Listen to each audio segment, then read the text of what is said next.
mengagetkan dunia kedokteran di Timur Tengah. Seorang pengusaha, Masya Allah, punya keluarga yang sangat besar. Dia berpoligami, punya istri yang 4, kemudian anaknya banyak, harta kerbanya banyak. Perusahaan yang dia tanggung itu lebih dari 20 perusahaan di bawah naungan dia. Orang kaya raya, mampu. Subhanallah, satu waktu di umur 63 tahun dia datang periksa ke dokter. Dia rasa nggak enak, sesak nafas. Waktu difoto di ronsen, tiba-tiba dokter yang foto itu kaget. Waktu selesai di ronsen, dia katakan, mana tadi pasien yang di ronsen? Mana pasien tadi? Pasien masih duduk di depan. Pastikan pasien ini cari di ruang kematian. Nggak mungkin, secara ronsen sudah tidak bisa. Jantungnya tidak berdetak. Orangnya tidak berdetak jantungnya. Subhanallah, pada saat dicek ternyata tidak berdetak betul. Ditanya mana, dokter ini tidak percaya. Dia teriak, dia mengatakan ada orang mati baru di ronsen tapi bernafas, gitu kan. Dia panggil telepon teman-teman spesialisnya, kemudian ditelepon datang. Kemudian dikasihlah gambar tersebut kepada temannya mengatakan, mana jenazah ini? Kata temannya, dokter yang foto pertama, ini bukan jenazah, ini orangnya lagi duduk. Kaget dokter yang kedua, jantungnya tidak berdetak secara medis, nggak mungkin bisa hidup. Bagaimana ceritanya nih? Dipanggil, apakah ini punya Anda? Dia bilang, iya ini punya saya. Dicek lagi kedua kali, benar. Dua-dua dokter ini tahu secara teoritis, shock. Ini nggak mungkin orang mati nih.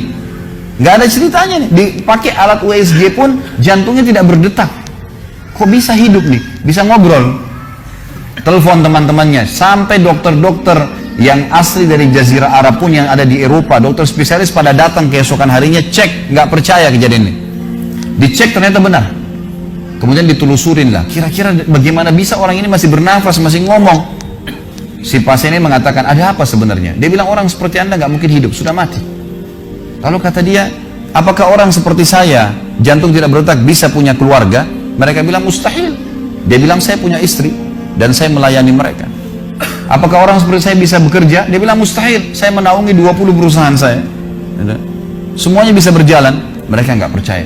Sampai datang seorang dokter yang senior dari Jerman, datang khusus karena kasus masalah ini, diundang oleh dokter-dokter spesialis tadi. Dicek, ditemukan ternyata teman-teman sekalian, di bagian bawah jantungnya ada urat-urat saraf seperti terbuat, ya, seperti dibuat secara alami yang mengalirkan darah-darah tertentu sehingga ada pompa nafas di situ. Tidak ada di manusia lain, cuma di orang ini saja. Semua dokter mengatakan ini nggak masuk di akal, nggak ada manusia seperti ini di dunia. Jantungnya sudah tidak bergerak, tapi masih bisa hidup karena dari rongga-rongga urat saraf yang keluar itu bisa masuk udara, oksigen dan terpompa, akhirnya hidup dan hidupnya normal, gitu kan? Subhanallah, ini sesuatu keajaiban. Lalu kemudian ditanggapi oleh seorang syekh yang memang teman dekatnya orang ini, mengatakan, yang saya tahu, ini semuanya disampaikan dalam khutbah Jumat. Lalu dia mengatakan, yang saya tahu, orang ini tidak pernah ketinggalan puasa Senin Kamis, tidak pernah ketinggalan puasa Ayyamul Bid. Semua puasa sunnah dan wajib dijalankan, dan tidak pernah buka puasa sendiri, pasti buka puasain orang lain. Tidak ada kegiatan sosial, buat gali sumur, bangun masjid, bagi kitab Al-Quran, tidak pernah kecuali dia ada di situ. Walaupun andilnya tidak besar, tapi selalu ada. Orang tuanya selalu dibaktiin, selalu bersedekah, selalu kalau datang kepada saya diskusi tentang masalahnya orang. Ini ada tetangga saya punya masalah begini, bagaimana jalan keluarnya secara syariat, dan seterusnya. Hidupnya sibuk dengan ibadah kepada Allah Subhanahu Wa Taala. Allah ciptakan urat saraf khusus sehingga bisa terpompa, ya, udara masuk ke jantungnya. Tidak ada operasi. Ini yang dikatakan yaj'al min amri yusra, mudah, aneh, dokter nggak masuk di akalnya. Dan ini banyak orang subhanallah lupa dengan Allah Azza wa Jalla. Subuh besok insya Allah kita akan bahas lebih jauh masalah itu. Mereka tidak tahu kalau kekuatan Allah SWT. Sakit, dokter, dok, bagaimana saya bisa sembuh? Subhanallah. Sebelum pergi akhi, ukhti, bilang, ya Allah, jadikan dokter ini penyebab saya sembuh. Sembuh insya Allah. Tapi kita tidak bergantung pada manusia. Kata Nabi SAW dalam hadis qudsi riwayat Bukhari, kata Allah Azza wa Jalla, hai anak Adam, kalau kau menggantungkan nasibmu pada aku akan memenuhi semua kebutuhanmu. Tapi kalau kau menggantungkan nasibmu pada selain aku, maka aku akan biarkan kau dengan ketergantunganmu. Ya udah, terserah kamu, tidak akan bisa ditolong, gitu kan? Tapi kalau Allah Azza wa Jalla turun tangan, sudah berbeda ceritanya teman-teman sekalian.